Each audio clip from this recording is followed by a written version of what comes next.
மணக்கிற மாதிரி hotel style tiffin sambar எப்படி ready பண்ணலான்னு பார்க்கலாமா? அதுக்கு ஒரு குக்கரில் 1 கப் துவரம்பருப்பு ஆட் பண்ணி 1 விசில் விட்டு எடுத்துக்கோங்க.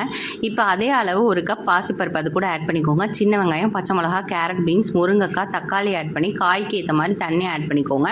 1 டேபிள் ஸ்பூன் சக்தி சாம்பார் பொடி, உப்பு, மஞ்சத்தூள் ஆட் பண்ணி மூடி போட்டு ஒரு 3 விசில் விட்டு எடுத்துட்டிங்கன்னா காயும் பருப்பும் ஈக்குவலான ரேஷியோவில் வெந்து வந்திருக்கும். காய் பருப்பு நல்லா வெந்து வந்ததுக்கப்புறமா ஒரு கிளறி விட்டு ஒரு பேனில் 2 டேபிள் ஸ்பூன் நெய் ஆட் பண்ணிக்கோங்க. கடுகு, சீரகம் பொரிஞ்சதுக்கப்புறமா 2 வரமிளகாய் ஆட் பண்ணிக்கோங்க. அது நல்லா பொரிஞ்சதுக்கப்புறமா கொத்தமல்லி, கருவேப்பிலை நெய்லியே ஆட் பண்ணிக்கோங்க. அப்போ தான் வாசம் சூப்பராக இருக்கும். இப்போ அது நல்லா பொரிஞ்சதுக்கப்புறமா நம்ம வேக வச்சுருக்க காயும் பருப்பு அது கூட ஆட் பண்ணிக்கோங்க.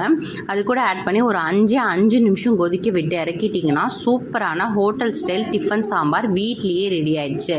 இதை நீங்களும் உங்கள் வீட்டில் ட்ரை பண்ணி பாருங்கள். பிடிச்சிருந்தா லைக், ஷேர் அண்ட் சப்ஸ்கிரைப் பண்ணுங்கள். Thank you. Bye friends. Have a nice day. Thank you.